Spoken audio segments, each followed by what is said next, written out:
Madam President, you have the floor. Yes, thank you. Indeed, the first topic was the hijacking of the Ryanair flight by Belarus authorities. And in the European Council, the judgment was unanimous. This is an attack on democracy. This is an attack on freedom of expression.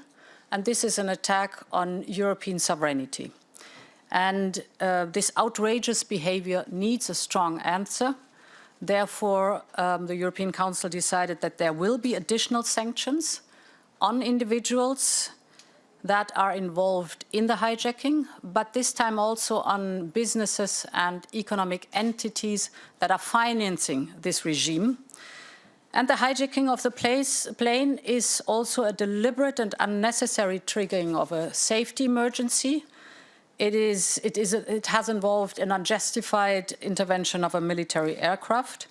The air navigation service was misused to aid the state in taking control of an EU aircraft, and Belarus used its control over its airspace in order to perpetrate a state hijacking. Therefore, the safety and security of flights through Belarus airspace can no longer be trusted, and the Council will adopt measures to ban overflights of the EU airspace and deny access to airports, to EU airports, to Belarus airplanes. Roman Pratasevich must be released immediately. Belarus authorities are entirely responsible for his health and the health of his companion Sofia Sapega. And there was a very clear and unanimous stance of the European Council concerning that topic. Indeed, on Russia, the EU's approach towards Russian authorities is based on our commonly agreed 5 principles.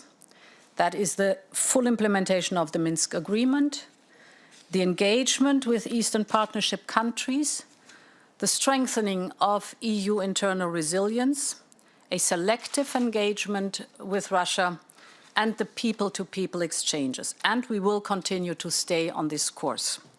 We took stock of our relations. Leaders all agreed that Russia is consistently challenging both our interests and our values by its actions in the past, but also in the present. We all know the interfering and destabilization in neighboring countries such as Ukraine, Moldova, or Georgia. We have seen the attempt to weaken the European Union and undermine member states through hybrid threats, sabotage, assassinations, divide and rule tactics, cyber attacks, disinformation campaigns. We have seen these patterns for years. It is not changing, it is getting worse. At the same time, the EU and Russia are bound to a joint future. Russia is our largest neighbor and remains source of trade and investment to the Union. Along our common borders, the lives of Europeans and Russians are intertwined, and Russia is an important player to meet global challenges and address regional matters.